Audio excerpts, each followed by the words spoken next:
Hi there, it's Tim, and today I'm going to share with you what I think is the best scooter for your commute. So I'm going to break this down to 3 different categories, and I'm going to pick the best one from each category to help you make the decision. First category is going to be the type of a scooter that you're going to require for putting onto a subway, maybe taking onto a bus, putting it in the trunk of a car, or taking up an elevator, and maybe even when you do get to work, sliding underneath your desk at work and just ensuring that everything is nice and safe. It needs to be really simple to shut down, like to break down. It needs to be really quite light to be able to carry up and down the stairs and through the elevators and through crowds. And it also needs to be able to go the distance that you actually need. So at the very top of my list, I would actually probably go with something like a 09 or 08 or a UScooter. The UScooter GT SE in particular, I found really easy to fold up. The handlebars broke down really easily. The 09, it was easy to fold up, but the handlebars aren't quite as easy to fold down. The 08 and 09 are very, very similar. Slightly bigger engine on the 09. There is a Levy as well that I've tried. The Levy was really quite nice, but the range wasn't particularly strong. So unless the distance that you're going to be using the scooter is pretty short, then I would stay with something like a UScooter or a 08 or a 09. And then the other one would be the Legger. The Legger's got 2 options. They've got the Legger Pro and the Legger. Again, nice, easy to fold. Plus the handlebars are really easy to fold. After riding all of these, it really kind of depends on the terrain of your particular city. If you're finding that it's really, really smooth, I'd probably go with the UScooter. It's a little bit lighter and it's really easy to manage. It's really quite easy to manage, very, very light indeed. If it's a little bit more bumpy in your part of the world, then I would go with the Speedway Legger. Its tire size is quite nice. It's got a little bit of better range than the 08s and 09s. And overall, I just really liked the structure of the actual scooter. I found it really, really stable. So tie for this one would be UScooter GT SE and then the Legger.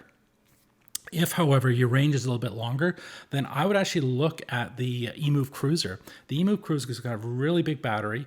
It can certainly get you into work and back again without any issue. But that really big battery really, really helps with any kind of range anxiety that you might be feeling. Now, if you happen to be commuting and you can, ride right into your garage when you get home, and you can park it somewhere where it's nice and safe that you don't have to lift it upstairs or take it on subways and all that kind of stuff, then a larger scooter might be a good option for you.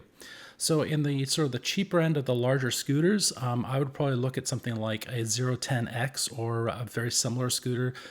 There are a bunch of platforms that are very much like the 010X, like for example the Varla, which is what I currently own. I love this machine. It's been fantastic. I don't mind carrying it up a couple of stairs, but like if you have to, if that's something you have to do every single day, I think it'd be kind of wearing. So as I said, for larger, if you're just parking into your garage and then taking off again, perfect commuter for that. But if money's no object, then I would probably look at either the Wolf Warrior 11 or the Dualtron. The Dualtron Thunder is probably going to be that sort of similar vein. A lot more money, very heavy, very big, but it's going to just wipe out any chance of hitting any potholes. You're going to be a lot safer. They're just bigger and a little bit more sturdy. So 010X or Varla, if budget doesn't matter, then I'd probably look at the Thunder or the Wolf Warrior 11. The Wolf Warrior 11, interestingly enough, was my pick for my best favorite scooter of 2020. So if you like these suggestions, go right ahead and let me know what you liked and which ones would be your pick. So for overall, I would say the UScooter or the Legger. If the budget's a little bit higher and you don't have to lift it up and down, probably go with a 010X or a Varla. And if you've got, infinite budget and it doesn't matter, then I would probably go with the Dualtron Thunder or the Wolf Warrior 11. Let's help people by putting down in the comments down below what scooter you find would be the best for commuting. And let's help people transition from gas to electric soon. Cheers. Stay safe. Wear a helmet.